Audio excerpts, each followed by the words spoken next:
Hi there, I'm Nathan Agan. Welcome back to the Working Actors Journey Rehearsal Room. This is a project we started in June 2020, and now we have embarked on this Hamlet project, where every month we are working on a short section or an entire scene, depending on the length, of this play, of this wonderful, amazing, just fascinating play. And if you're just joining us, there are weeks and weeks and months of previous discussion leading up to Act Two, Scene Two, and this scene is so large that we've been breaking it in parts. So today, this series, we will look over the section of Hamlet meeting with Rosencrantz and Guildenstern. Today, specifically, we'll kind of dig back into the first meeting of Roz and Gil, and then kind of pick it up in this scene. And for those totally again unfamiliar with this, I definitely think of John Barton's Playing Shakespeare series with the RSC as an inspiration to this. That you can really see up close and in real time how does a group of artists figure this play out? And of course, one of our underlying questions is how do you act this? We can talk about theory and history, but ultimately, what are actable ideas? What's going on in the scene between characters? What do we actually know based on what the characters say, not what we think is being said or based on productions we've seen? So it's yielded just such wonderful, wonderful discussion, and I'm sure we'll have more of that over this few week series here. Um, one of the things I love about the rehearsal room is that it's a very collaborative format. Great ideas are coming from every direction, and it's never been a top-down teacher-student kind of structure, which I really love. And we can explore different casting. We'll often have the scene read by a few different groups, and inevitably, every time a new person reads a part, you're just seeing different things or catching different things, which is really fun so that everybody can kind of learn from all of the readings. And of course, through this medium, we can bring actors and artists together from all over the globe, which is really wonderful and fun. We're all chomping at the bit to actually get into the same physical space to do all of this work. But before any of that actually comes to pass, it's just great to really study the text and figure out what is going on in this play that many of us think we know so much about. And of course, many of our ideas are being called into question as we keep going line by line through all of this. I will say very quickly that we continue putting all these sessions on YouTube for free for all to enjoy. So be sure to subscribe to the channel or the podcast version. Click for notifications, rate, review, share, whatever you'd like to do. And you can support the project via Patreon, get early access to some stuff, and ad-free version of the podcast starting at just $5 a month. And a quick thank you to some of our patrons: Joan, Michele, Jim, Magdalen, Claudia, Clif, Jeff, and Ivar. For those on the call, as we're reading the scenes, if you don't mind turning off your camera just so we can kind of focus on those who are reading. I think that's it. Audience, of course, will be welcome back at the end for, kind of a larger discussion on the scene. But I will get out of the way. I'll let Annie and Randy take over. Have a wonderful session. And let's dig into Rosencrantz and Guildenstern. Great. Thank you, Nathan. Okay, so here we go. One of the things that I thought we should do before we head into the new scene is to just read that first encounter of Rosencrantz and Guildenstern with Claudius and Gertrude, just to bring us up to date with them now visiting Hamlet. So let's read that first. The other thing through the course of this evening that I'd like to do, I always try to shoot for 3 readings of it. Between those readings, there'll be discussion. And in some cases, I'll jump in and coach, hopefully to show how the circumstances affect the action of it. We're heading into a part of the play now where so much discussion has taken place on a scholarly level that conjecture becomes a big part of it. For us, what I'd like us to do, and I think I said this in my email, it's totally understandable that we come to conclusions about characters and the play. But the problem with that is then you are responding to it as an audience member. So we're trying to pull the work back to what are these characters doing? What do they want? What do they have to do to get it? And how does it all tie into the tragedy of Hamlet? So that's the mission. And so what we'll do is we'll read it hopefully 3 times, and then at the very end invite the audience, because we do want that feedback as well of what they're hearing, what they're seeing. Um, and with the understanding, I think Nathan mentioned it, is that a lot of this will remain unknown because a lot of it is based on a physical reaction to something, a move, a look. The silences are as important as what's being said. So the only way that we can really bring it to life is to get it on stage. But as he said, before that, there's a lot to discover in making that happen, so that we're sort of at that stage.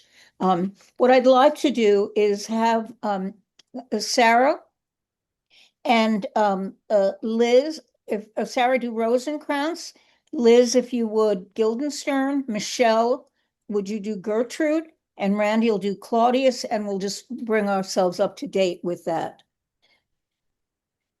Okay. Welcome, dear Rosencrantz and Guildenstern. Moreover, that we much did long to see you, the need we have to use you did provoke our hasty sending. Something have you heard of Hamlet's transformation, so I call it, since not the exterior nor the interior man resembles that it was. What it should be more than his father's death, that thus hath put him so much from the understanding of himself, I cannot deem of.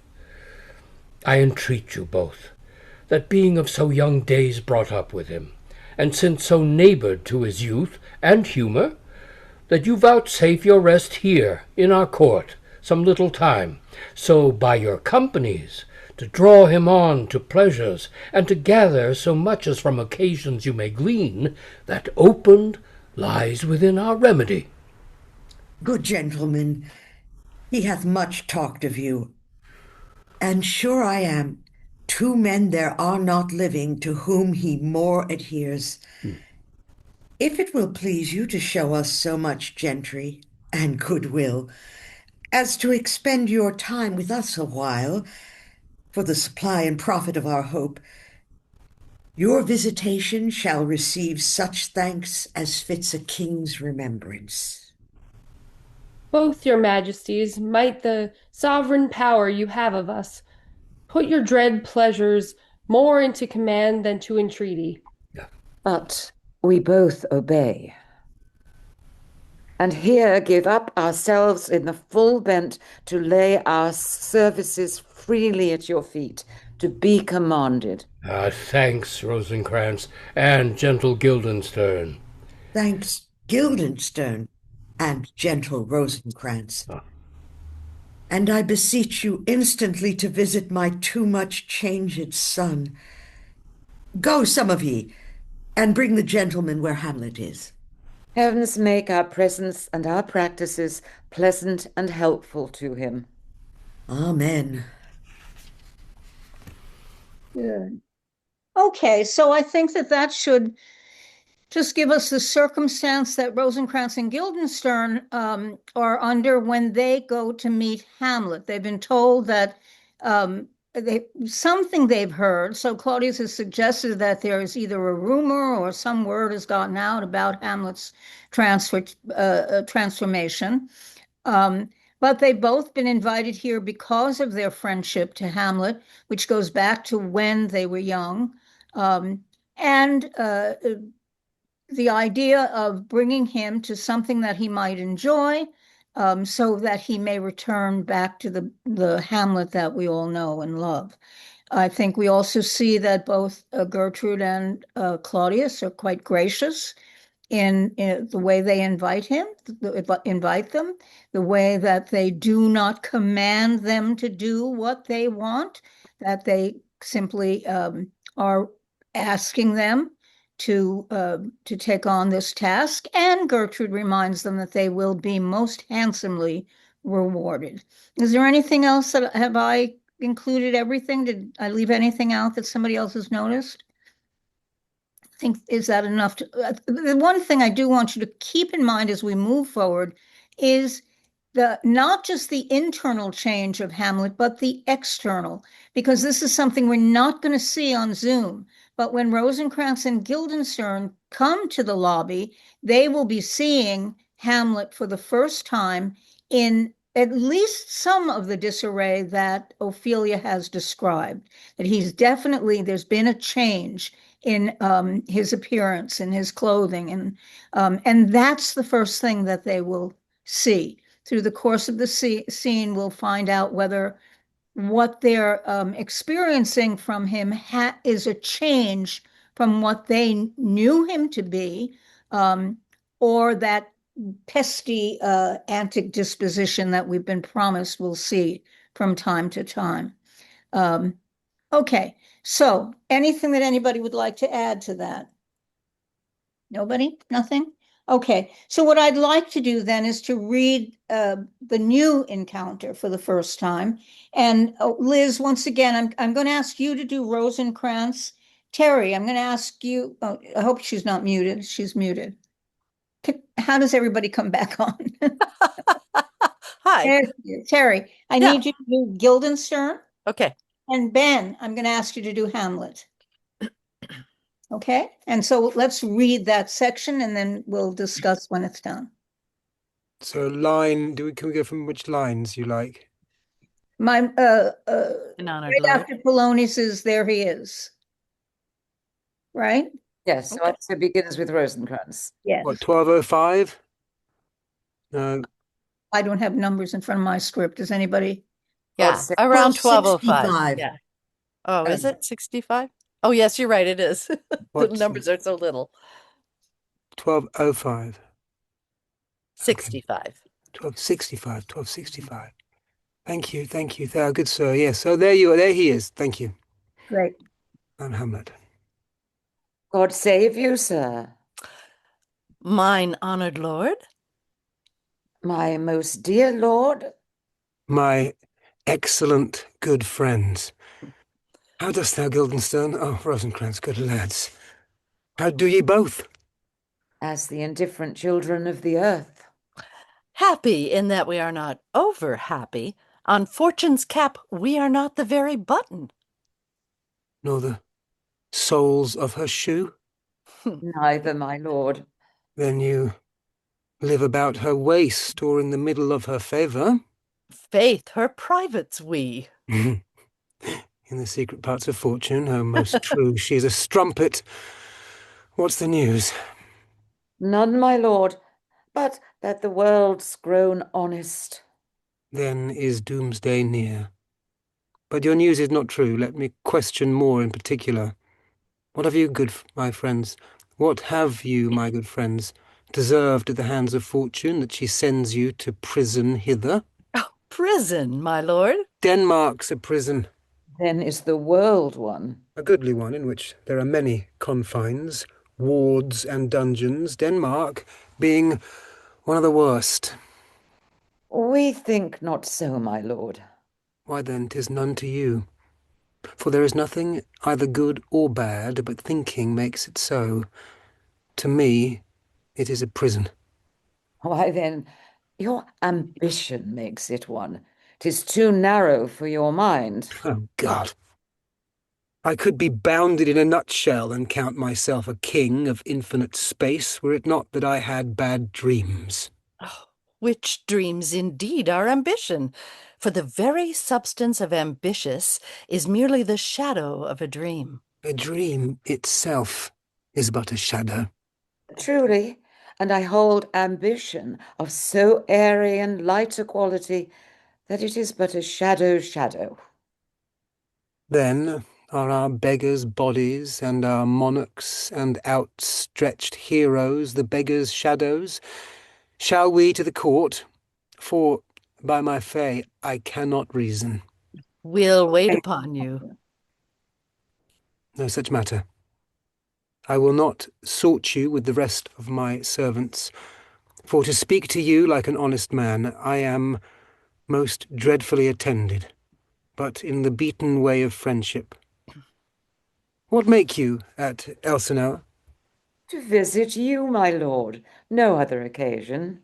Beggar that I am even poor in thanks, but I thank you, and sure, dear friends, my thanks are too dear a halfpenny.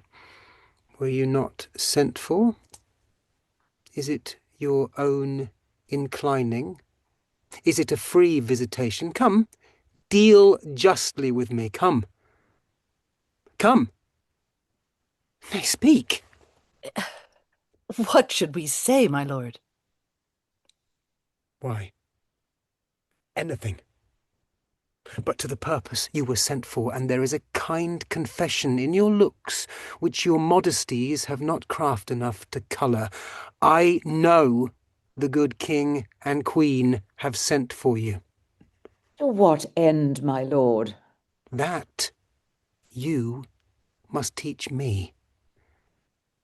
But let me conjure you by the rights of our fellowship, by the consonancy of our youth, by the obligation of our ever-preserved love, and by what more dear a better prosperer could charge you withal.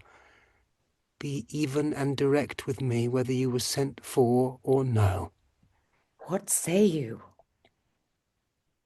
Nay, then I have an eye for you. If you love me, hold not off. My lord, we were sent for.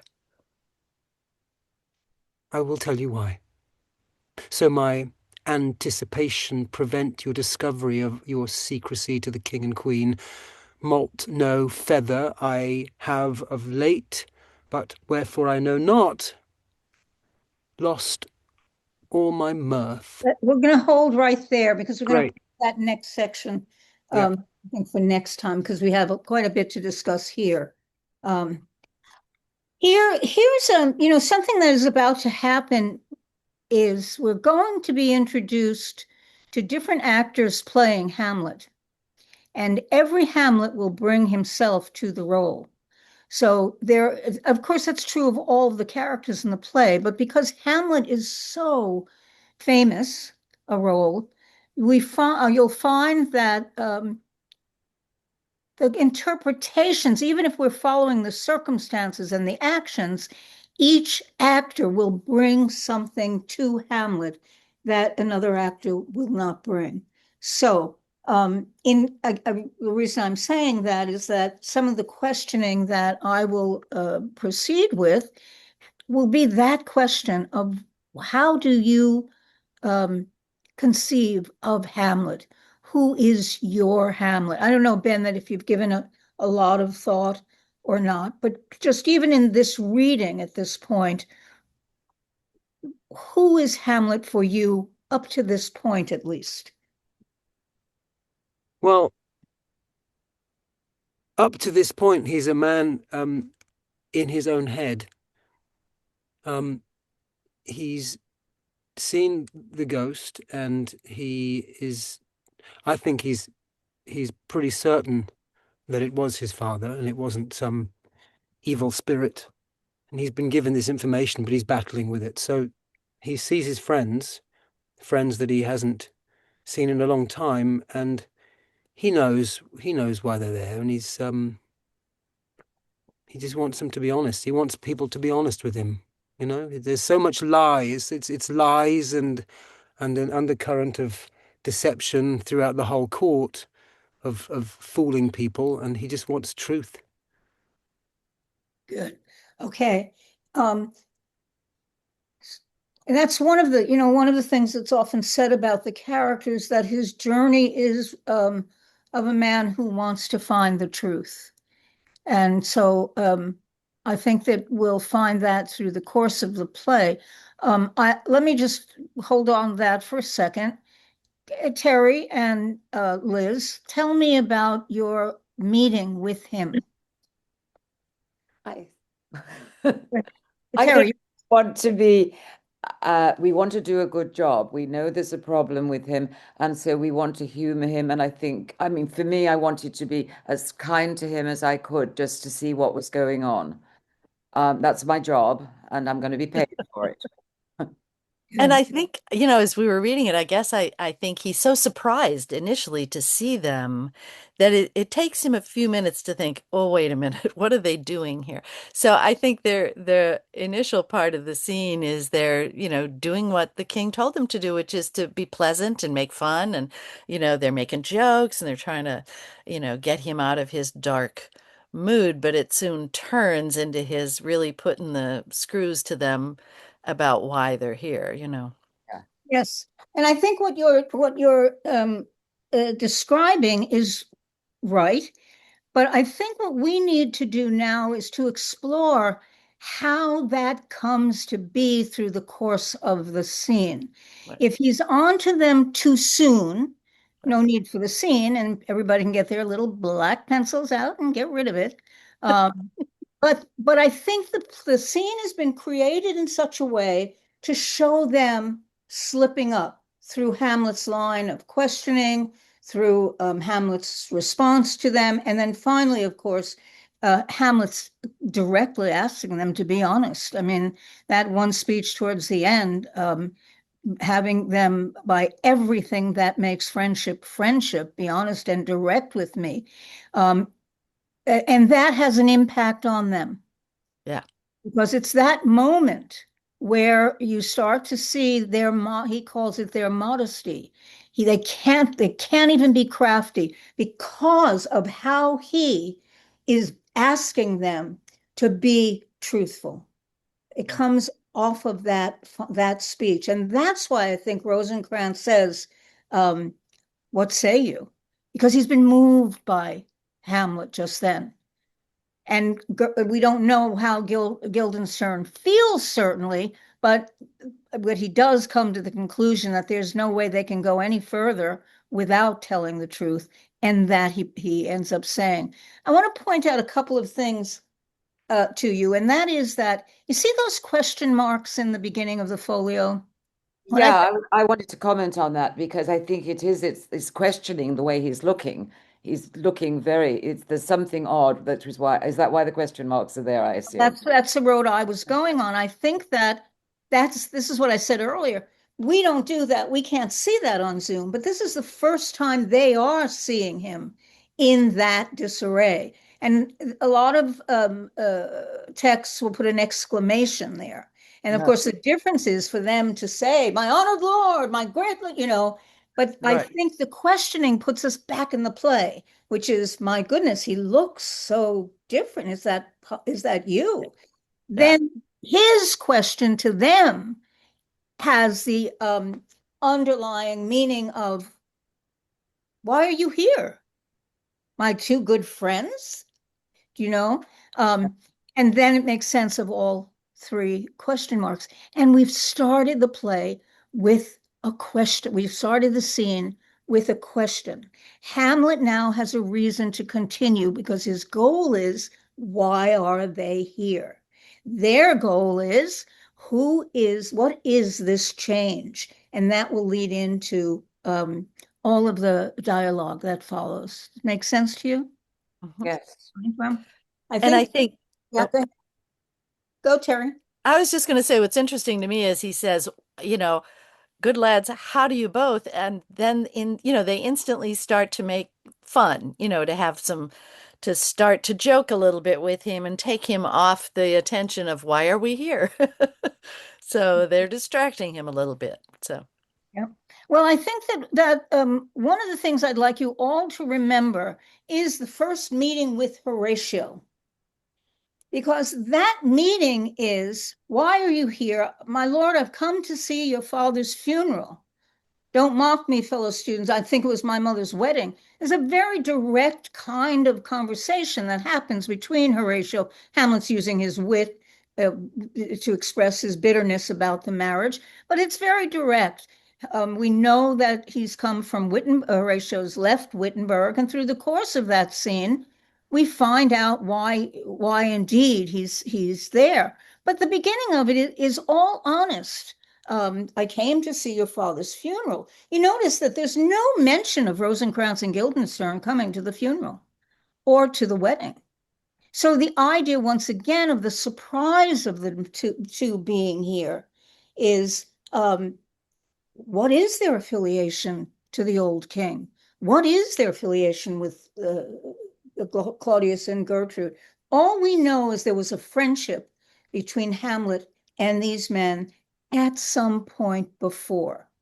Wittenberg is never mentioned. I think one of the things that's interesting also is that Hamlet says, what are you doing in Denmark?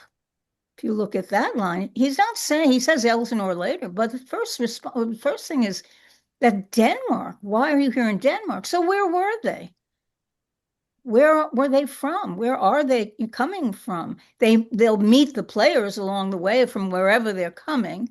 But it's kind of a curious thing that he's asking them not only why are you at the castle, but why are you even here in Denmark? Annie? Yeah, go ahead, Randall. Claudius also says that you were brought up with him in his young days. So these are childhood friends. They're not necessarily fellow students that went to Wittenberg with him. So it's an older relationship, but not one that's current, I don't think. And if we're making Hamlet older, as we have discussed in earlier sessions, they probably haven't seen each other for quite some time. There you go. Another reason for the question marks at the beginning. Yes. You know, I mean, how many of us remember our high school friends when at the age of 30? Do you know what I mean? Maybe Gertrude remembers young Hamlet talking about them all the time. You know, oh, we went to the theater and we did this and we had such a great time. But that was as a kid. That was maybe in high school age or something. Yeah, we know that they were old enough to watch plays together because Yeah. Rosencrantz later on will tell us that it's the very players that Hamlet took enjoyment in.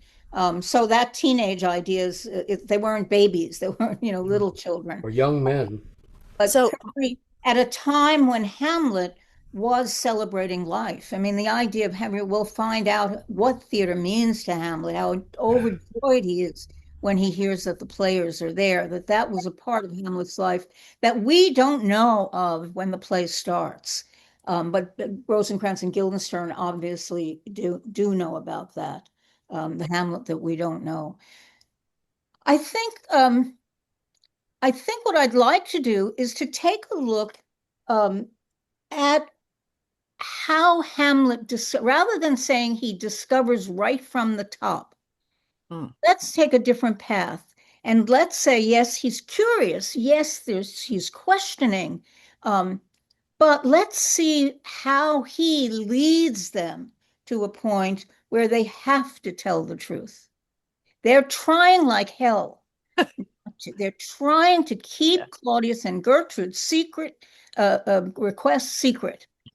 And Hamlet will ultimately get it out of them, which again, I want to bring this up because when he says you do not have the craft to color your intentions, you're not able to do that. I want you to hang on to that because Hamlet's also going to have to meet Ophelia in the nunnery scene. And if these guys have trouble lying, what do you think lying is to her? So it's not just Hamlet having an inner sense of, oh, I know bad people from good people. It's how these people reveal themselves that he can finally come to a conclusion. This is not much different, by the way, than his conclusion about the ghost. He does not he doesn't see the ghost. He's willing to call him father. He's willing to do anything in order to get that ghost to speak to him when he goes off alone. But he will spend the play weighing out whether or not, because he does not jump right in and kill Claudius. That revenge is put off. And so he must constantly weigh out whether this was a good spirit, an evil spirit, or whatever the ramifications of his just rushing in might be to his soul. We have Hamlet here who has he has two things to struggle with: his duty to his crown and his duty to God. And what he witnessed in the ghost is that this wonderful king is paying for whatever he did in life. And Hamlet will be subject to that same judgment. So that's the weighing out, soul and duty to the crown. Okay, just keep all of this in mind, because now we're going to get into a lot of what keeps Hamlet. Remember, this whole scene is going to end with him criticizing his own delay in carrying out the revenge. But here we'll start to see how these different people come to conclusions about his melancholy, his change.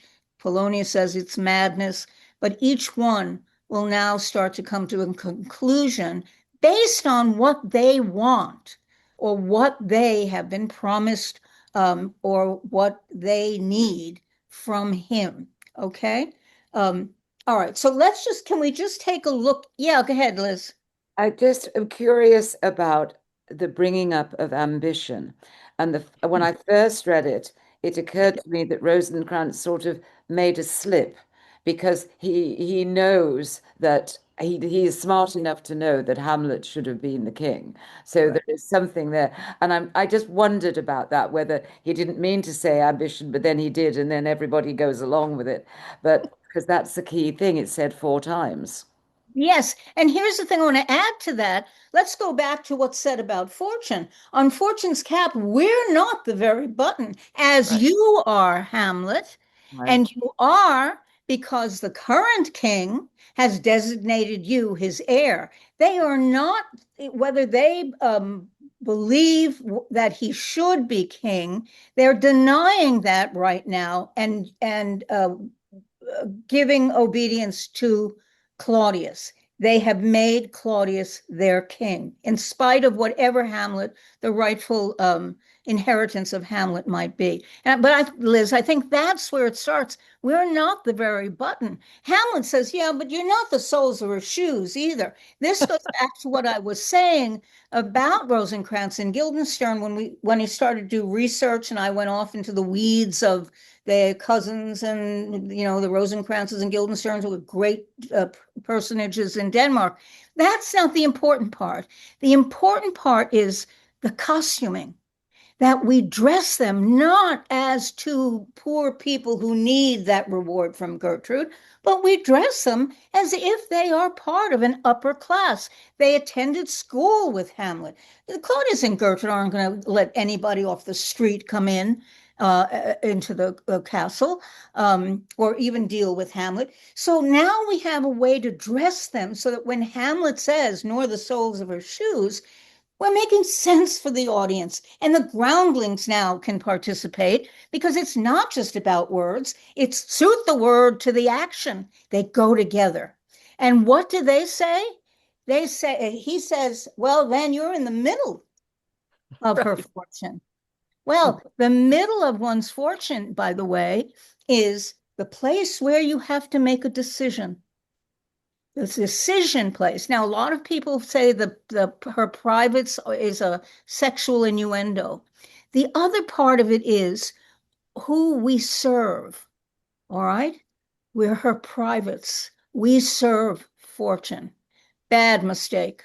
And this is another thing that would have come out if you look at, and it comes out in the play all the time, the difference between fortune and prudence, wisdom. All right. And Horatio represents thinking. He's the one who was looking for what's truthful. I would not have believed this without the avouch of my own eyes. He needs proof. Fortune is slippery. Paintings of fortune are painted. She's standing on a ball that turns. And so at any given moment, she'll slip.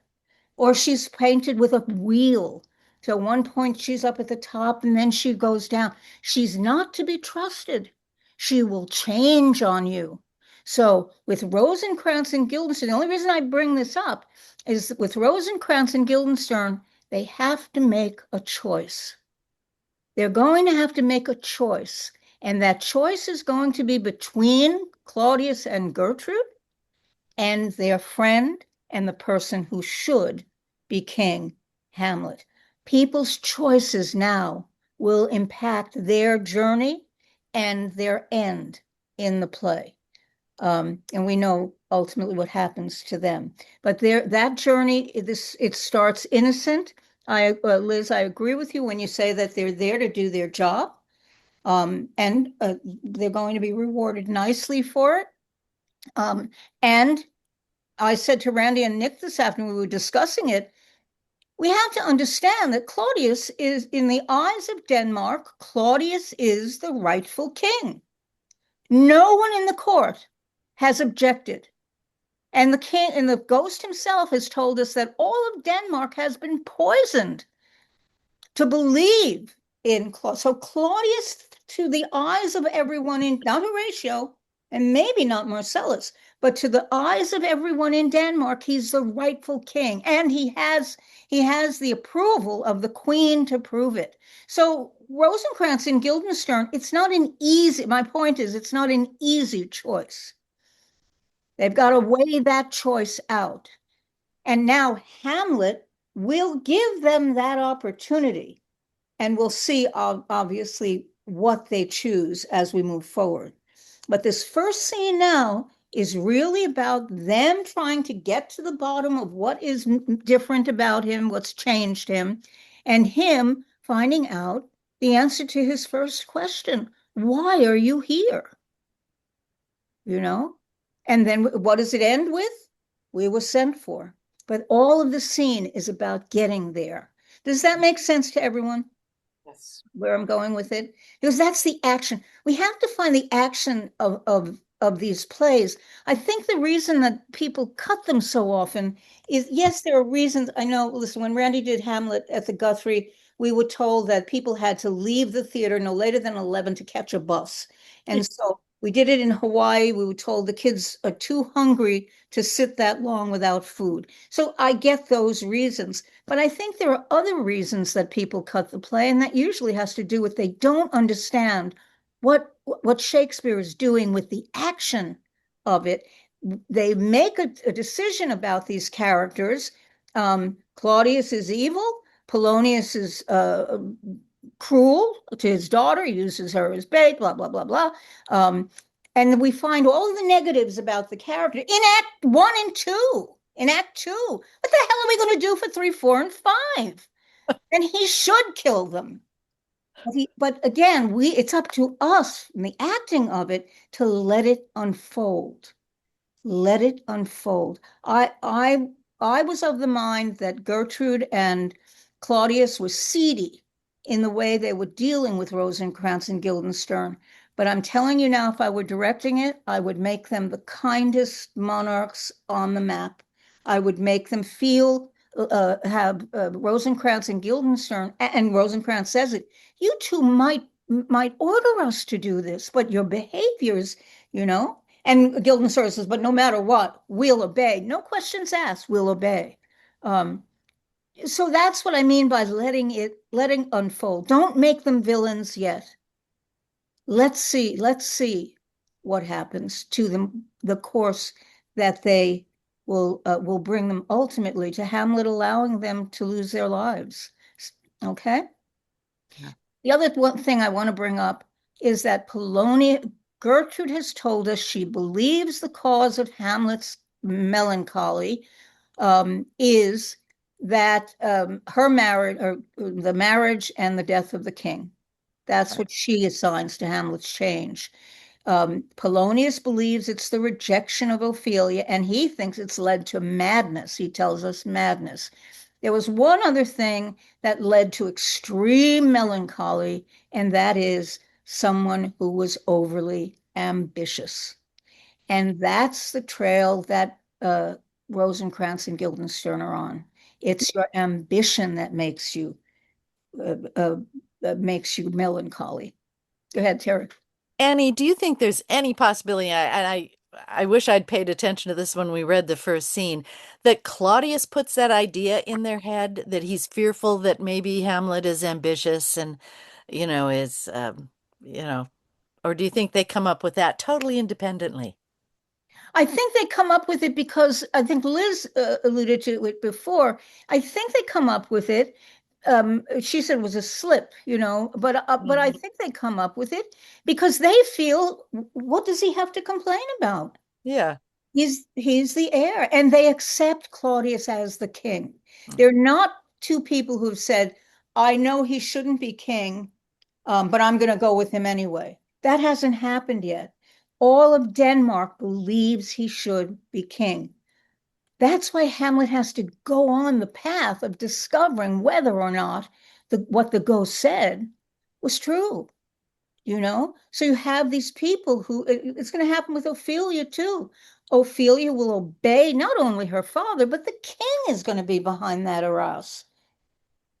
So it's a dilemma. What do you do? We all know it. Look, you've all been in jobs where there's a boss who could fire you unless you did what that boss wanted you to do, even though you knew you shouldn't be doing it.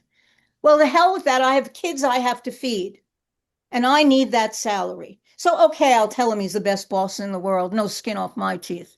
You see what I mean? It's not it's human. It's a human response. If I believe something, then that's the path I follow. The difference will be that Hamlet will illuminate their understanding of that. And if they keep making the same decision, that's where the problem will come up. It's going to happen to Polonius. He's never going to lose sight of the fact he believes Hamlet is mad because of the rejection of Ophelia. Take this from this if it prove otherwise. So it will lead him to his death. Go ahead, Bren. Terry, Claudius himself says, what more than his father's death I cannot deem of. That's Yeah. He thinks that Hamlet is just is in horrible grief over his father's death, and that was begun in the first court scene. Yeah. Okay. With Hamlet. So I don't know that Claudius plants the idea of ambition in those two guys. I think, like Polonius, they carry their own presuppositions, and if they're in the middle of fortune's favor, you can bet that they're ambitious. They want more than being just. Him to be ambitious too. So they're putting on Hamlet what they themselves, how they themselves understand the world. Yeah, like Polonius. Right. Okay. And just like Polonius actually has lines that say, "I was just like this in my youth." So it is about them more than it is about him. All right. Yeah. Okay. Okay. Anything else? Because we're going to read it again. Okay. So let's take, I'm going to move on to the next group, guys. Adriana, could you do Rosencrantz, please? Jim, would you do Guildenstern? Is that for old time's sake, Jim? Is he on? You're muted. Didn't you do Guildenstern? Yep. Yep. Okay. And Nick, would you do Hamlet? Same scene.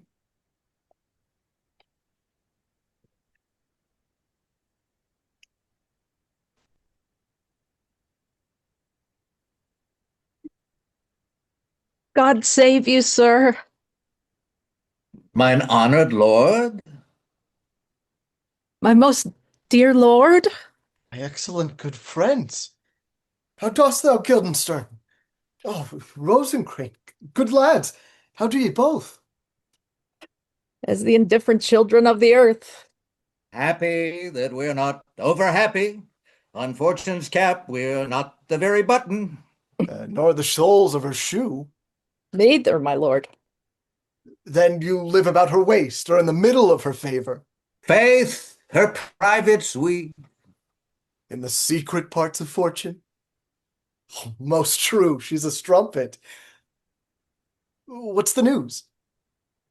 None, my lord, but that the world's grown honest. Then is doomsday near. But your news is not true. Let me question more in particular. What have you, my good friends, deserved at the hands of fortune that she sends you to prison hither? Prison, my lord? Denmark's a prison. That is the world one. A goodly one, in which there are many confines, wards and dungeons, Denmark being one of the worst. We think not so, my lord. And then 'tis none to you. For there is nothing either good or bad, but thinking makes it so. To me, it is a prison. Why, then your ambition makes it one. 'Tis too narrow for your mind. Oh, God. I could be bounded in a nutshell and count myself a king of infinite space, were it not that I have bad dreams. Which dreams indeed are ambition. The very substance of the ambitious is merely the shadow of a dream. A dream itself is but a shadow. Truly, and I hold ambition of so airy and light a quality that it is but a shadow's shadow. Then are our beggars' bodies, and our monarchs and outstretched heroes the beggars' shadows. Shall we to the court? For by my fay I cannot reason. He'll wait upon We'll you. wait upon you. No such matter. I will not sort you with the rest of my servants. For, to speak to you like an honest man, I am most dreadfully attended. But, in the beaten way of friendship, what make you at Elsinore? To visit you, my lord. No other occasion. Beggar that I am even poor in thanks. But I thank you. And sure, dear friends, my thanks are too dear a halfpenny. Were you not sent for? Is it your own inclining? Is it a free visitation? Come, deal justly with me. Come. Nay, speak. What should we say, my lord? Why, anything, but to the purpose. You were sent for, and there is a kind confession in your looks, which your modesties have not craft enough to color.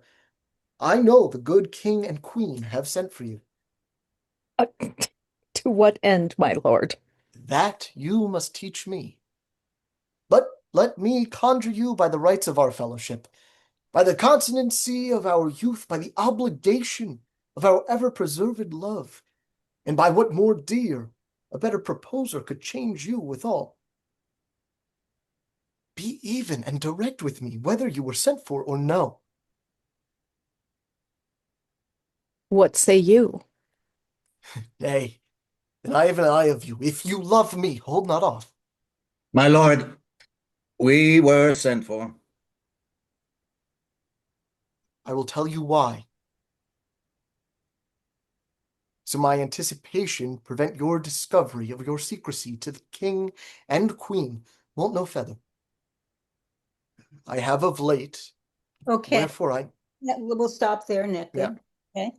What did you guys discover? Anything in playing it? I think Hamlet's really trying to figure them out as much as they are trying to figure him out. Like, it really is that kind of back and forth balance. I don't know. He doesn't have all the answers. I think he's not, as as much as we love Hamlet and want him to be so aware. I think he is blindsided, and yeah, I think he's making discoveries as they're making discoveries too. Okay, so let's talk about what those. Can we go back to the very beginning? Let's see how it unfolds. All right, so that we get the first questions. I think that's the beginning of it, right? So let's just start there, and let's see where it changes. Let's find where those changes. Yeah. Okay. Because I think approaching, we're not sure how we're going to treat each other is how I felt. A little like, are we going to just act like this is normal? And Nick responded in such a kind manner to seeing his friends that I was like, oh, we can just keep pretending that this is fine. And then suddenly it kind of goes off a cliff. Yeah, it was interesting. Sorry, go ahead. No, that's good. So we have to let's discover how that happens and when it happens. So let's just get the greetings in. Let's get the 3 questions in. And I thought all of you did wonderfully with that. And then Hamlet will have the next question, right? So Yeah. let's just get that much and let's see where it changes. Can we start again? God save you, sir. Mine honored lord. My most dear lord. My excellent good friends. Okay, hold on. But for Rosencrantz and Guildenstern, can you take in what you're seeing? Sure. Remember that his stockings are down jived, that his shirt is probably hanging out of one side of his pants, that he's not dressed in a princely fashion at all. And react with that to that with your first 2 lines.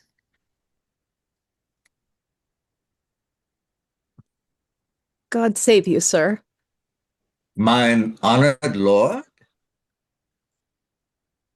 My most dear lord. My excellent good friends. And Nick, Yeah. excellent.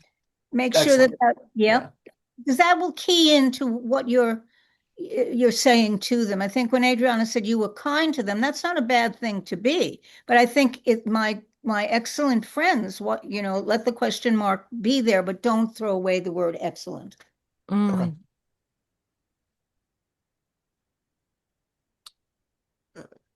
Once again. Okay. Sorry. God save you, sir. Wait, hold on a Huh? second. You're using God Save You, Sir to Hamlet, aren't you? Yes. I'd like you to use it to Polonius. Oh, sure. Okay. Okay. God save you, sir. Mine honored lord. My most dear lord. My excellent good friends. How dost thou, Guildenstern? Oh, Rosencrantz, good lads, how do ye both? As the indifferent children of the earth. Happy that we are not over happy. On fortune's cap, we are not the very button. Nor the soles of her shoe. Neither, my lord. Then you live about her waist, or in the middle of her favor. Faith, her privates we.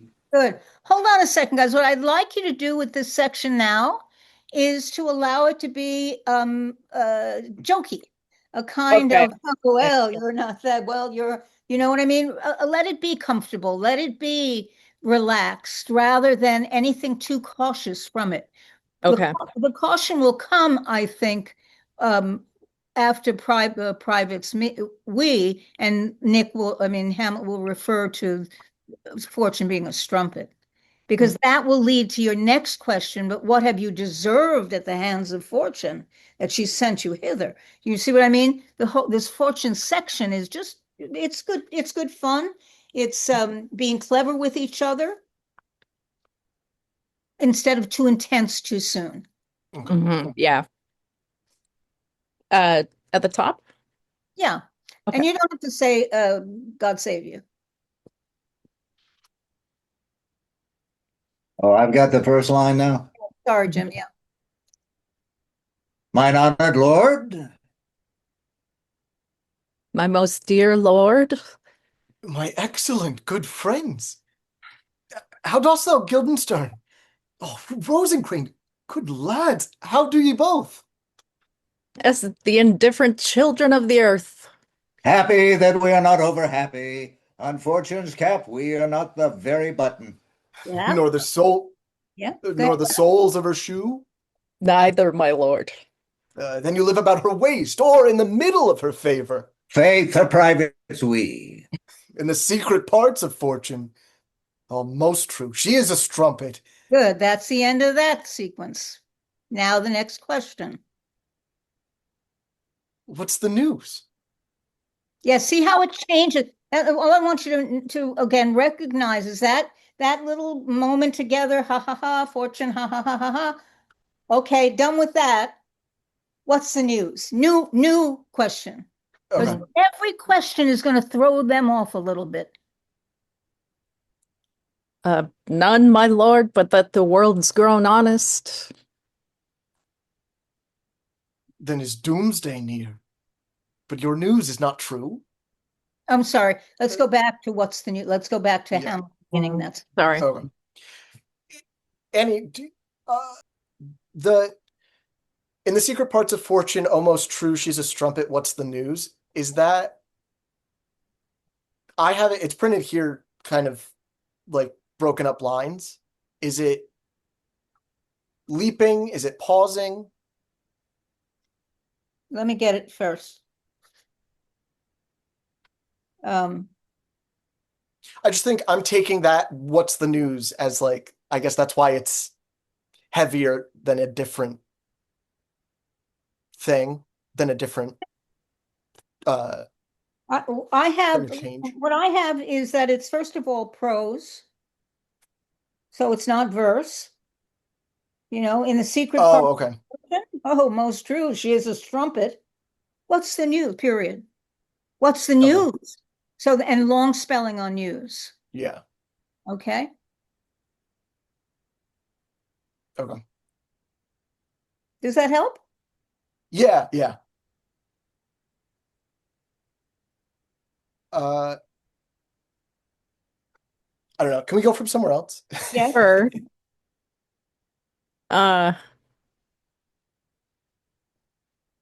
What would be good? Top of the as of it? the indifferent children of the earth. Can we go from there? Oh, okay. Woo. As the different children of the earth. Happy that we are not over happy. On fortune's cap, we are not the very button. Nor the soles of her shoe. Neither, my lord. Then you live about her waist, or in the middle of her favor. Faith, her privates we. In the secret parts of fortune. Oh, most true. She is a strumpet. What's the news? None, my lord, but that the world's grown honest. Then is doomsday near? But your news is not true? Let me question more in particular. So what are you asking them, Nick? When you're saying what's the news, what are you asking? Why are you here? What are you doing here? Or anything that has to do with real life, right? Anything that has to do with with what's right. I haven't seen you in so long. What's new? Yes. So this response is odd. Yeah. Right? That the world's grown honest. And that has to catch you as a surprise. Well, then is doomsday near. Yeah. Your news is not honest. You see, that's one of those little moments where it clicks in. Because that's not the right response to what he was asking. He's already taking it on a strange path with doomsday. Mm-hmm. Yeah. Rather than the news is we were traveling and we wanted to come and see you, or we heard of your father's death. That's the news. Okay. Right? Yeah. I want to point out to everybody also, if you're following with your scripts, that look at those caps. As the indifferent children of the earth, happy that we're not over happy. On fortune's cap, we're not the very button. We're not the very button. Play those, and again, I know just as a practice thing, play those caps, and I think you'll find that it'll give you delivery, attitude, even meaning sometimes, or what's important about the line. That word fortune is going to come. I think Liz mentioned it too. Nor the soles of her shoe. Neither, my lord. And then it goes to regular spelling. Then you live about her waist, or in the middle part of her favor. Faith, her private suite. It all goes back to lowercase. In the secret parts of fortune, changes again. Now fortune brought into it. So those caps can really help you with the interpretation of it. You just need to practice them. I know that it's not an easy thing to just grab onto. But okay, so we've come to the world's grown off, then it's doomsday near. Now, Nick, keep going. The conclusion you come to. But your news is not true. Let me question more in particular. So let me try something different here. That's what he's saying. Okay, my first question obviously didn't answer. I didn't get the answer I need. Let me try something different is the next. Okay. Then is doomsday near? But your news is not true. Let me question more in particular. What have you, my good friends, deserved at the hands of fortune, that she sends you to prison hither? My lord. Yeah, and they both look at each other because that's not an answer they're expecting. And again, since you're on the scouting route here, you're here to scout out what the problem is. That prison is a key.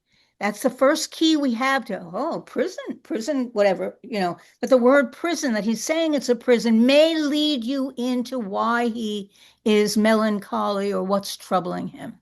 Because he's saying that it's a prison.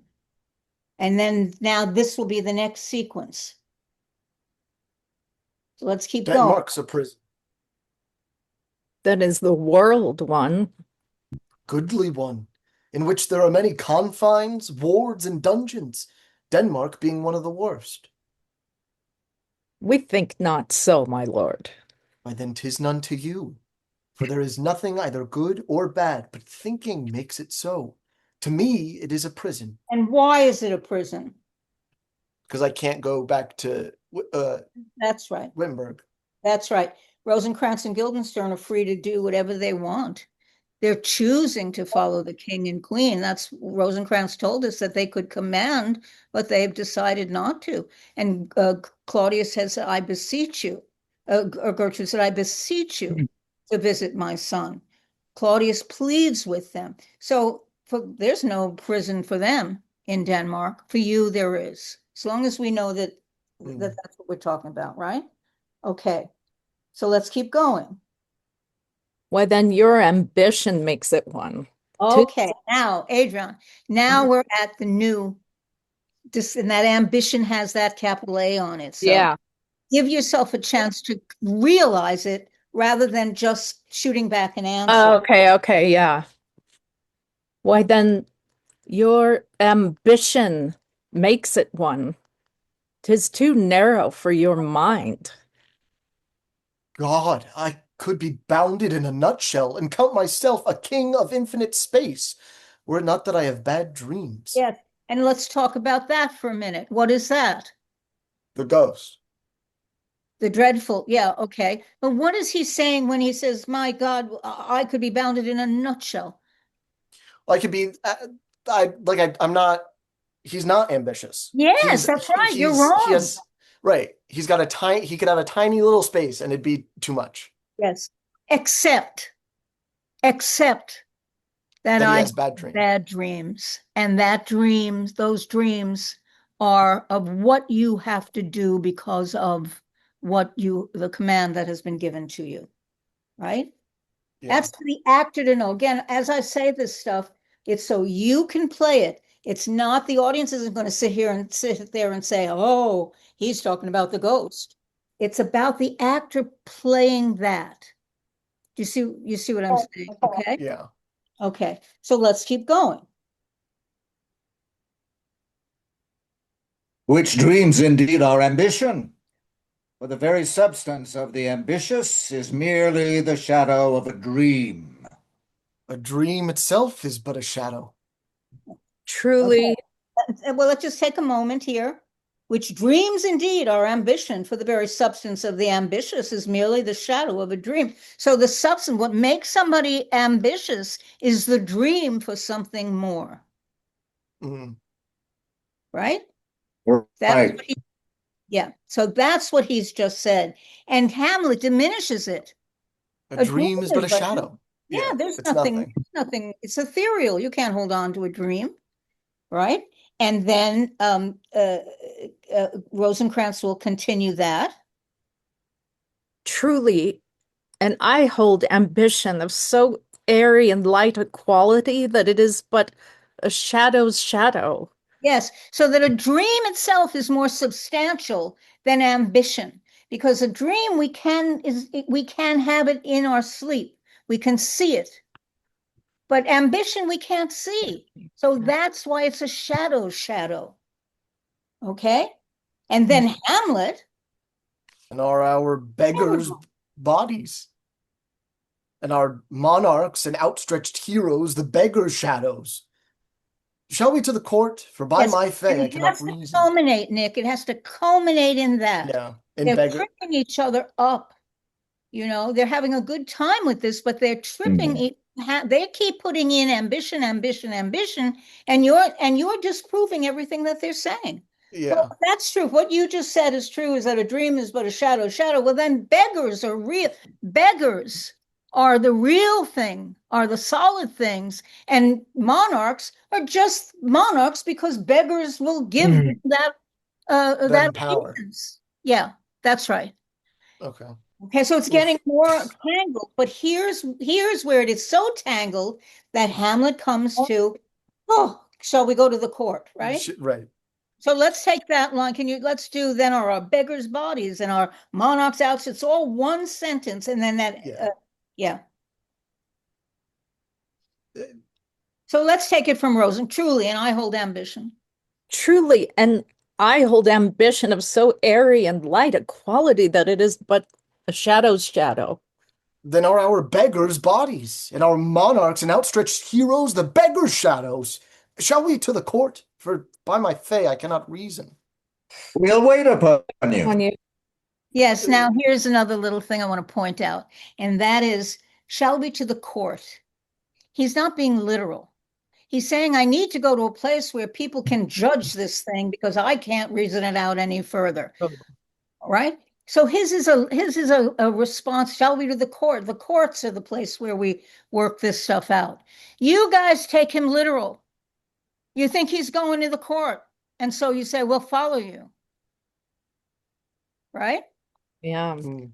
So it's a kind of misstep here. He's kidding. He's just sort of saying, oh, this is too much for me. And by my faith means truly, by my faith, I can't reason, truly, yeah. I swear, all of that's what he's saying. I can't reason this out. And you mistake it for him actually leaving, and what you're going to do is you're going to shadow him. Now, wherever he goes, you're going to go because you've been given the task of finding out what he's suffering from. Okay? And that's the next key, Nick. That's the next key for Hamlet. Shall we continue? Yeah. Where do you want it from? Let's do it from then our beggars' bodies and our monarchs. Then are our beggars' bodies and our monarchs and outstretched heroes the beggars' shadows. Shall we to the court? For by my fay I cannot reason. We'll wait upon you. No such matter. I will not sort you with the rest of my servants, for to speak to you like an honest man, I am most dreadfully attended. But in the beaten way of friendship, what make you at Elsinore? Okay, so now we're going to get down to brass tacks. Now we're going to get brass. No, I'm not going to treat you my friends. Why would I treat you like a servant? That's the next thing. And then after that, and to speak honest with you, I'm most dreadfully attended. No one is giving him the attention he deserves. He's dreadfully attended. It also, the suggestion is that it also means the ghost. However, I think once again, the actor can play either because it's available, but I don't expect the audience to sit there and say, oh, I know. That's going to happen. But that's why if you can take the simplest reason, a meaning, I think you can have both of them happening at once. I'm dreadfully attended. Who attends me? Right. No one is treating me as a king. What were you going to say? No, yeah, I was just agreeing. And now look at what he says, Nick. To speak to you like an honest man. Now comes the truth. Go ahead.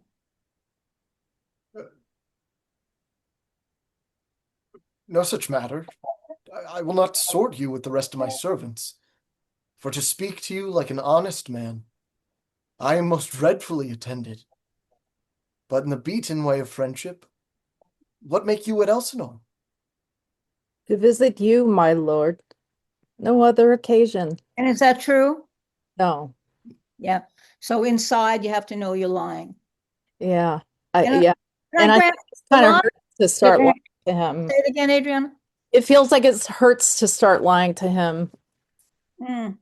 Depending on how, this is directed, I suppose, but he says like let's be really serious about and being honest with each other, and this is where we really have to kick in lying, and Yes. that's hard. I think that you're, and again, it's only partially true. Yeah. I mean, it's not It's partially true. Yeah. It can help you through the guilt that you may be feeling. Mm-hmm. But I think, again, you need to take it in and decide what you're going to say to him. I've seen productions where they make them, both Rosencrantz and Guildenstern are these kind of, I don't know, seedy characters. To visit you, my lord, no other. But I think I like where you're going with it, that it is difficult. It's Yeah. difficult to lie to a friend, and you still think he's a friend. He's Yeah. not your enemy. You're still doing the mission that has been put on you, but he's still a friend. And it's hard to lie to a friend. And your response then, Hamlet? Beggar that I am even poor in thanks. Yes, and you're poor because you're a beggar, because you, unlike a king, can offer them any kind of remuneration for their visit, right? Right. Not like Gertrude's going to give them. Well, yeah, right. Other. Okay. Beggar that I'm even poor in thanks, but I thank you. And sure, dear friends, my thanks are too dear a halfpenny. Were you not sent for? Is it your own inclining? And hold on, I just want you to play that semicolon, because you see that my thanks are too dear a halfpenny. Yeah. Downshift. Downshift. Yeah. Okay. And sure, dear friends, my thanks are too dear a halfpenny. Were you not sent for? Mm-hmm. Is it your own inclining? Is it a free visitation? Come, deal justly with me. Come. Nay, speak. Good, hold on. Because what I want you to do, Nick, give time for them to answer. Okay. Ask the question. Give time, rather than assume that they're not going to answer, and let them sweat it out. Okay. And sure, dear friends, my thanks are too dear a halfpenny. Were you not sent for? Is it your own inclining? Is it a free visitation? Come, deal justly with me. Come. Nay, speak. What should we say, my lord? Why, anything. But to the purpose. You were sent for. And there's a kind... I'm sorry, Nick, one more time. I want to get come and good, Jim. What should we say, my lord? Why anything? This is like the recorder scene. Why anything? You'll say anything. I know it's different in the quarto. People say, but anything but to the purpose is the way it's punctuated in the quarto. Here, though, if you follow this, put a button on it. I know you'll say anything. And then continue. Okay. But to the purpose. I'll tell you. Okay. What should we say, my lord? Why, anything. But to the purpose. Downshift. You were sent for. Downshift. And there is a kind confession in your looks, which your modesties have not craft enough to color. I know the good king and queen have sent for you. To what end, my lord? That you must teach me. But let me conjure you by the rights of our fellowship, by the consonancy of our youth, by the obligation of our ever-preserved love, and by what more dear, a better proposer could change you withal. Be even and direct with me, whether you were sent for or no. And I love the way it's on the page. It might be just put there that way, but if you would play it, be even and direct with me, whether you were sent for or no. You see what I mean? Spell out. I've asked it several times now. Put a button on it, whether Okay. you were sent for or no. So there's a lot of ways that Rosencrantz could say this line. Yes. I'd like you to whisper it to Guildenstern. Okay.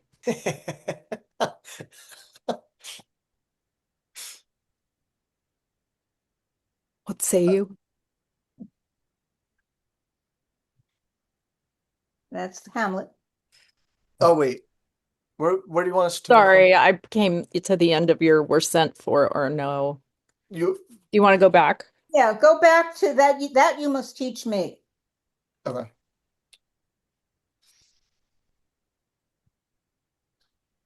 That you must teach me. But let me conjure you by the rights of our fellowship, by the consonancy of our youth, by the obligation of our ever-preserved love, and by what more dear, a better proposer could change you withal. Be even and direct with me, whether you were sent for or no.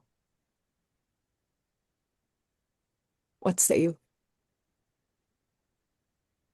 Nay, then I have an eye of you. If you love me, hold not off. My lord, we were sent for. Yes, good. And that's where it ends. But Nick, and Adrian, that's why I want you to whisper to him, because he says, nay, I have an eye of you. He's seeing you whisper to him, Yeah.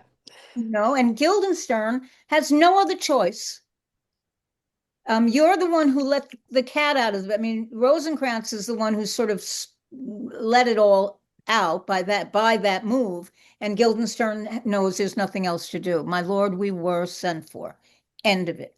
Okay, now we're up to, now I'll tell you why. Okay? Did any of that make sense? Okay, everybody can come back.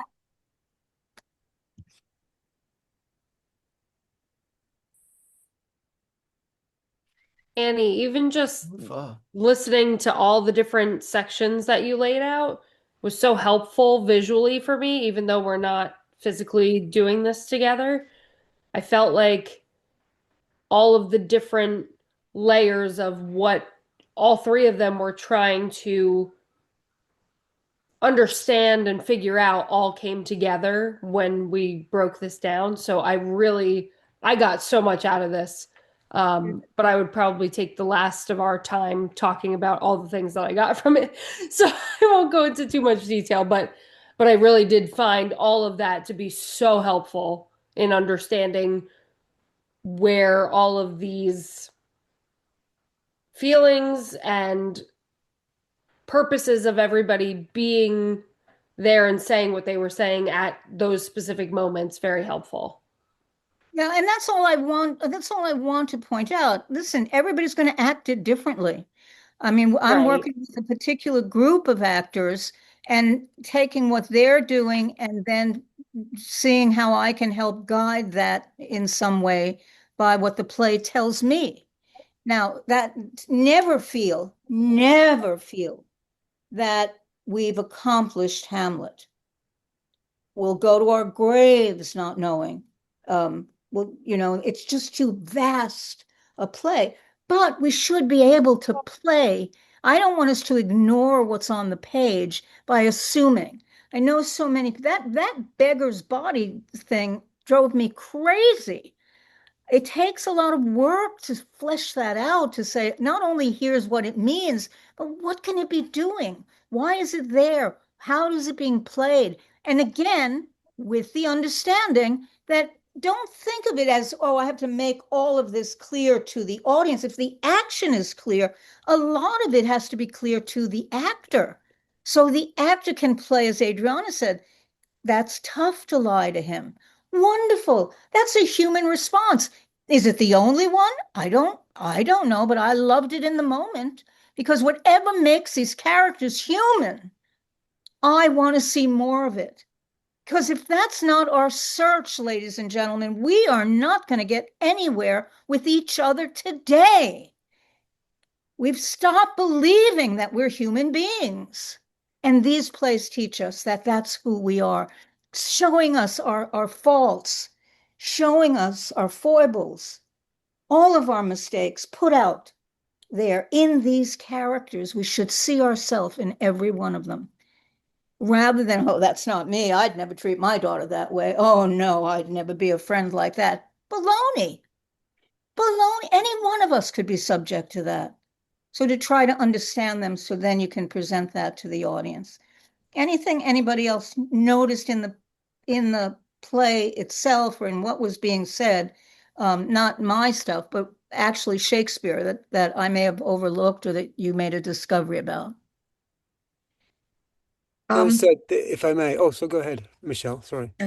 I was just going to say, as some of this really, really begs to be played on stage. Particularly, I'm thinking of Hamlet, where he asks the questions three times, and then I mean, it can't just be three questions in a row. It has to be in response to what Rosencrantz and Guildenstern are not doing. Were you not sent for? Is it your own inclining? Is it a free visitation? You can almost see him saying, do I have to spell it out for you? You know, but for that, you need to have the other actors.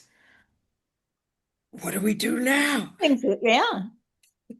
Yes, that's why I say silences are as important because Yeah. it's not just being quiet, it's about reacting without words. Yeah. Yeah, of course. I mean, I think all of us would love to see this on its feet.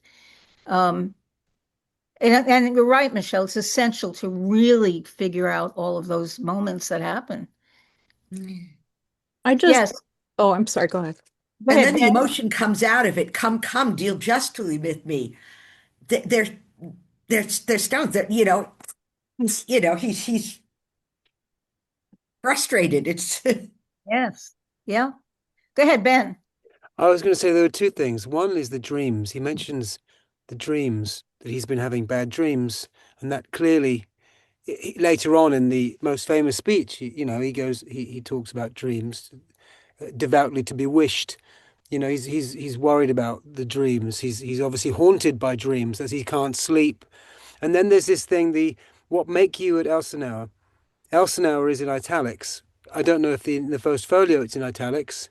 Yes, If it this is. is, it is. Then is it italics possibly for the what? Why are you in else? He's that's the click, isn't it? For me, it's that's the moment where he goes, why are you here? Why are you here? Why Actually, are I'm glad you? you brought it up because only Denmark has been mentioned prior to this. So Elsinore becomes more specific. It's Yeah. also long spelling in the folio. Mm. Yeah, it's a good point to bring up. Yep. Anything else? Annie, Yeah. Hold coming on, to Robert. Hang on. I just need to hear from the actor first. Yeah, go ahead. Oh, I just thought it was really great to that at the beginning they fall instantly into probably what has been their past of a joke pattern with each other. Like they have a rhythm and a body sense of humor with each other that clearly bonded them in the past, and so there was true friendship there, and so I think that was like part of what was breaking my heart later in the scene was like, oh man, like we were good friends once, Well, like we and still have it. It's still there. Randy had pointed out earlier when we were discussing it, the whole beggar's moment, and he was talking about friendly banter, a kind of friendly back and forth, and I said to him, "Oh my God," I said, "I have to know what it means. This is the difference between me and Randy, by the way, but and eventually come together. But I'm like, oh no, I have to know, and Randy was seeing the acting point of it, which is a kind of friendship, a kind of friendly, something that recalls their path. I add to it what the meaning of what they're saying is. But you do find that, and I'm glad that it culminated in a kind of guilt of it's hard, or at least it's hard to lie. So we have to, what we've established so far is we have to see the friendship. We can't throw that out the window, that the friendship has to be there, and a kind of innocence. There's Yeah, I mean, they're terrible liars. They don't make it very far without without. And that line that Hamlet has about you don't have Yeah, you can't mask it. Yeah. Yeah. Okay, Robert, back to you. Yeah, so Annie, so we know from our first reading today that Rosencrantz and Guildenstern have actually come as and are now paid agents of the state. They're doing this as mercenaries. They're getting paid.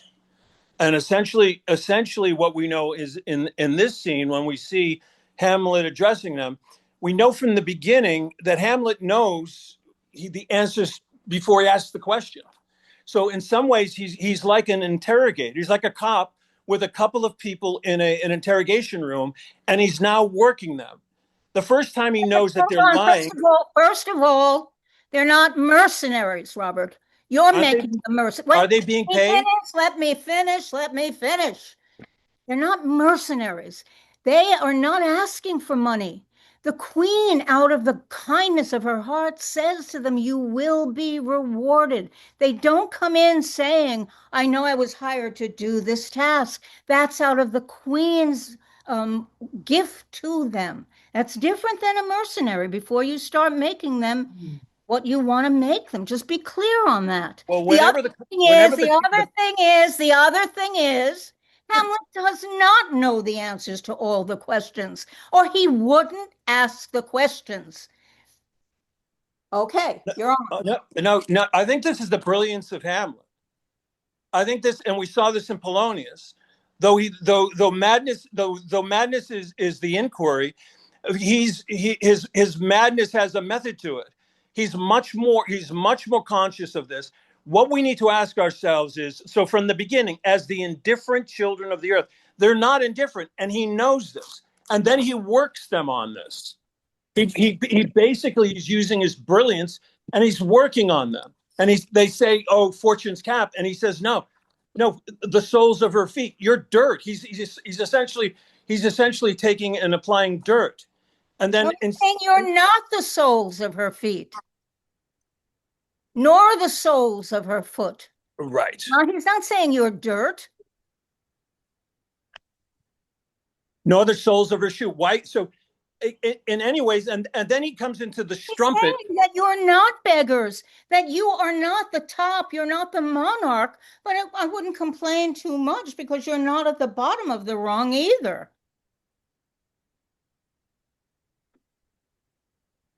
So fine, Annie. And then not fine. The truth. That's fine. The fact. Here's the fact. Accept the fact. Annie, here's the fact. Here's the fact. When we first read The King, he has Guildenstern and Rosencrantz to find more than his father's death. Now this comes from a murderer, so he wants them to find more. He wants them to find something besides his father's death, and now they're going to be paid to do this. He doesn't offer them money. No, he doesn't. She does. He doesn't. All right, you and I are going to have a separate conversation. I can't. Okay, great. Thank you. Okay. Yeah. Talk to you later. Okay. Anything else? Sorry, guys. Robert and I can go at this. We know each other for so many years, and so that's what will happen. However, I don't want all of you to sit in a feeling like, oh my God, what the hell is happening?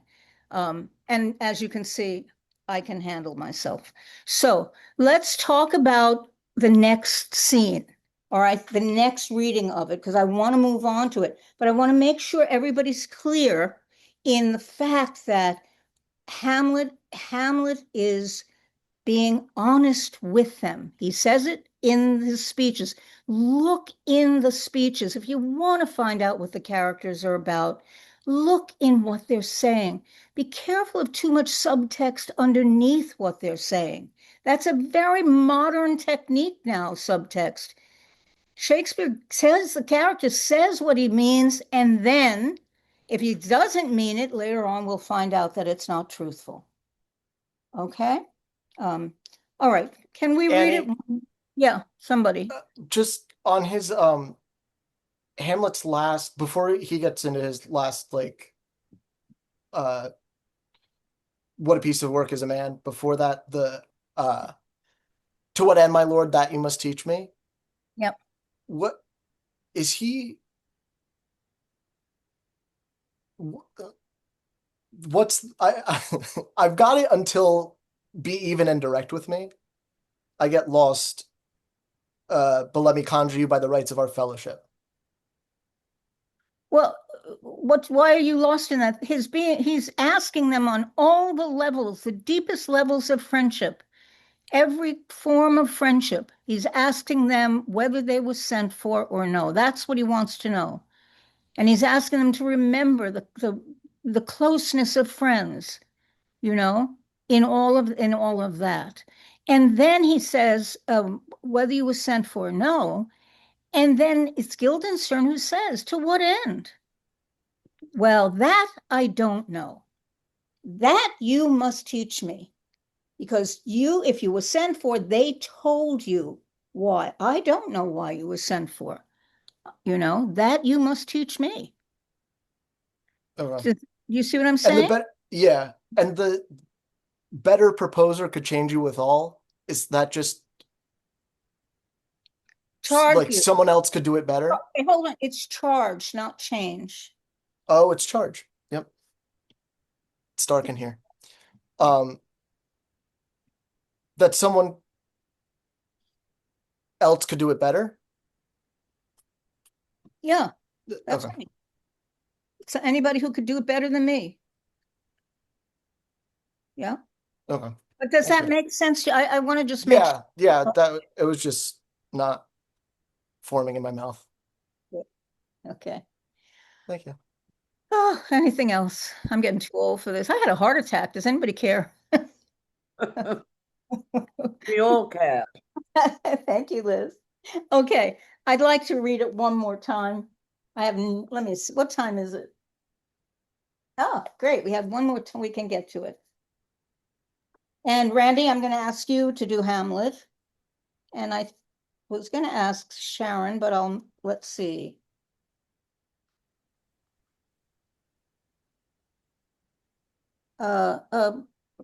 Michele, I'd like you to do Guildenstern.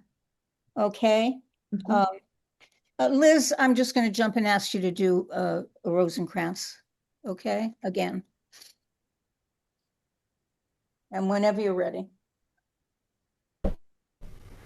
God save you, sir. Mine honored lord? My most dear lord. My excellent good friends? What, how dost thou, Guildenstern?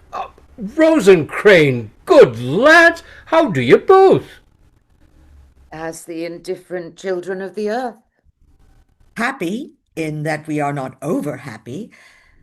On fortune's cap we are not the very button. Ah, nor the soles of her shoe? Neither, my lord. Then you live about her waist, or in the middle of her favors. Favor.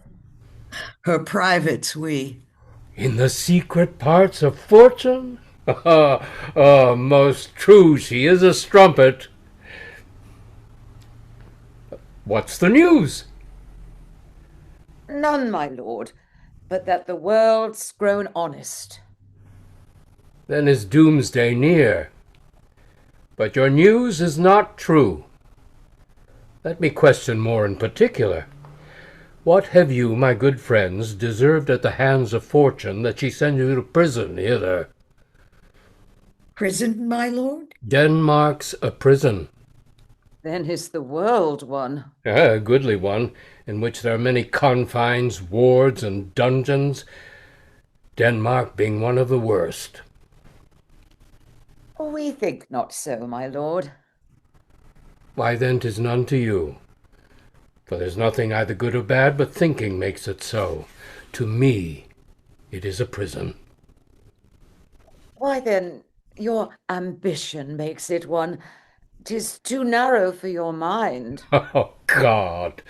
I could be bounded in a nutshell and count myself a king of infinite space.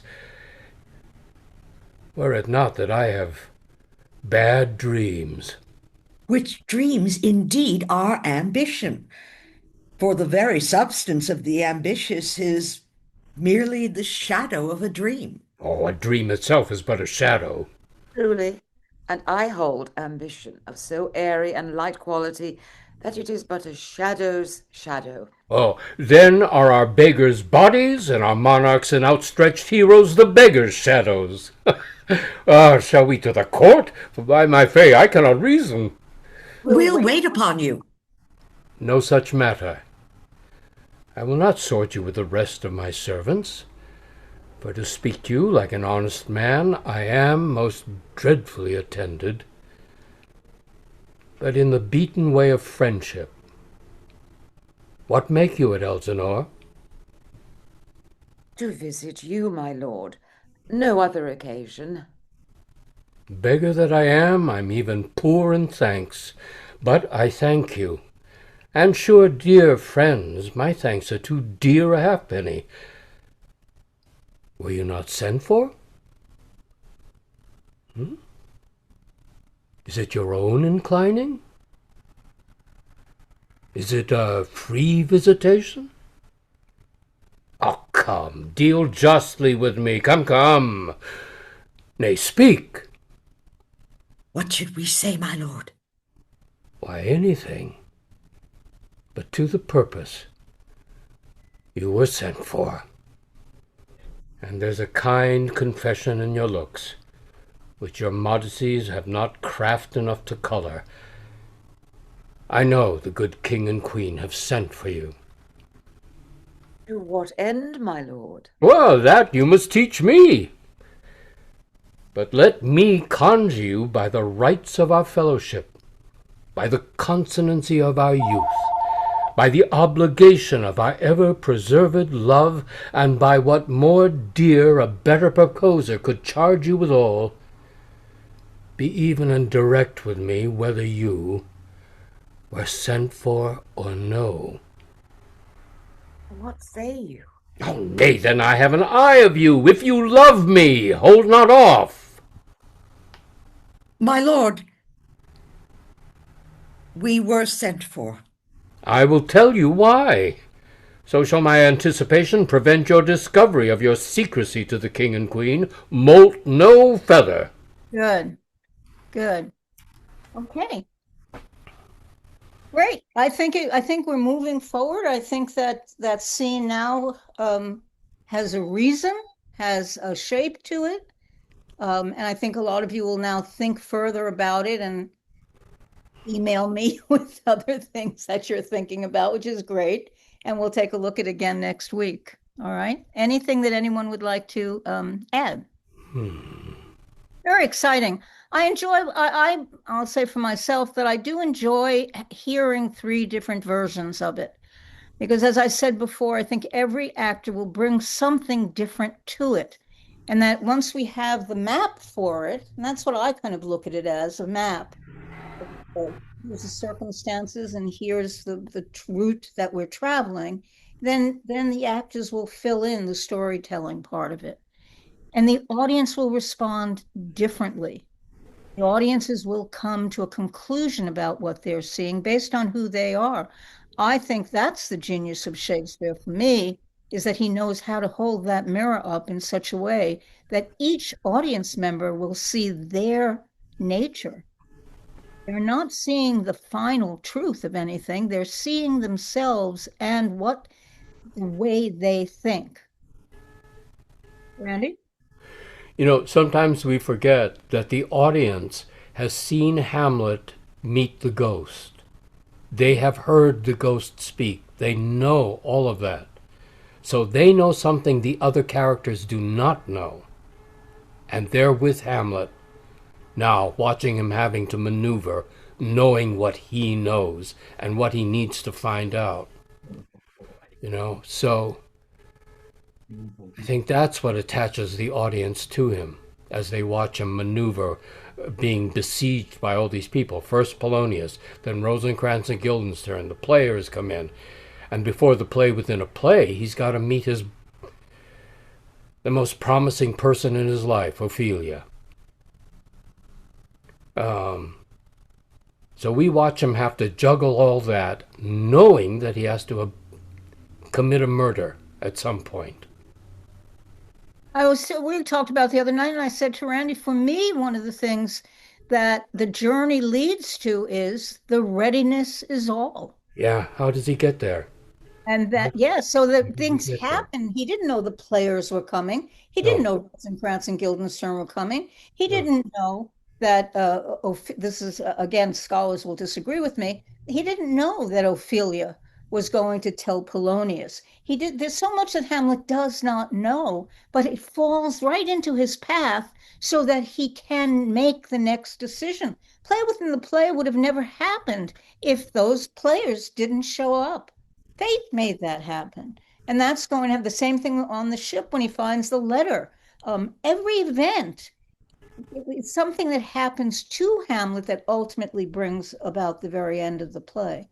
And so the lesson is the readiness is all for him. Yeah. Okay, where's Nathan? He's usually saving us at this point. Here I am. Too late. We needed before. Just like the trumpets, the horn blaring in the background, the car alarm is announcing my pending arrival. This is a really exciting session, and just I think for those of us familiar with the play, this is it's a very kind of pivotal scene because Hamlet starts to really kind of figure out what else other characters know, or what or we as an audience are starting to finally see these two kind of worlds collide of, what people think about Hamlet and what is Hamlet himself doing and how he's interacting with these characters. So, but just to really break it down, and like you said, Annie, to see how different actors are taking that map and figuring that out. And I really enjoyed the opening section of how Polonius, is interacting with Hamlet and the interruptions. And I mean, it almost makes me feel like that was just this scene. But it just feels so long ago because of how much we're working on and how much we're uncovering, that it's like, that was just right before a few minutes before this. So there's just so much going on in this scene specifically. It's really wonderful, though, all the different layers we're covering, and I so appreciate everybody's questions, and again, it's a play of questions, question marks, and questions, and what do we know at what point, and what are we going to find out? So this was great. Were there any other thoughts people wanted to share? Anyone for the audience or actors about this section specifically? If not, that's okay, but just wanted to give you one more chance. I'm not seeing any hands jump up, and that's quite all right. There's been a lot of great discussion today, and I want to thank everybody for their participation and great work on this scene, and I know we'll just keep digging and digging. And so with that, I hope you all have a great week. We'll see you back next time in the one rehearsal little thing room. before Yes, we Randy, end, go ahead. Yeah. Before we end this, in the process of the play, we've got to let Hamlet learn things too. Not only about other people and his circumstance, but about himself. He learns things about himself. And it starts even at the beginning, the first court scene, when he has that speech about appearances. There he is decked out in his funeral garb, looking swell. But if he was really in grief, he wouldn't care what he looked like. And he gets a chance to do that, to really grieve and let his appearance go, especially after meeting his father's ghost. But he learns things. He learns things about himself. He will talk about loving Horatio because he's not a slave of passion. Hamlet knows very well that he's very impulsive himself. does impulsive things. And it will lead him to commit a murder that he doesn't intend. He will kill Polonius.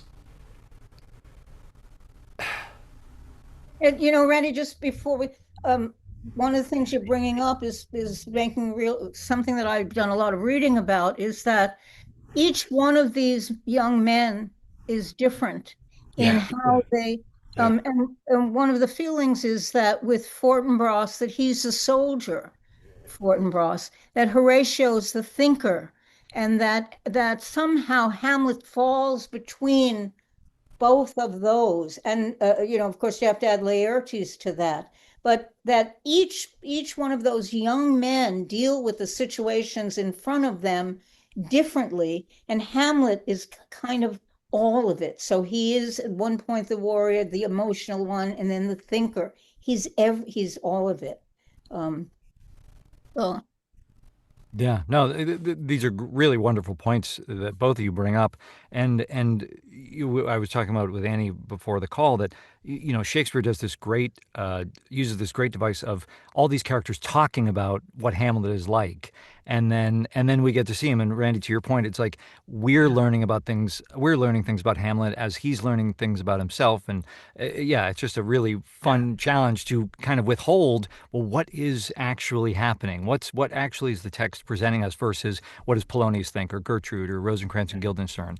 There's that great exercise of you look through the script of what do other characters say about you when you're not around, but you have to kind of put that into the whole mix of what do you say about yourself and all that kind of stuff. So, no, a great session. Wonderful work from everyone. Thank you all so much for your participation and questions.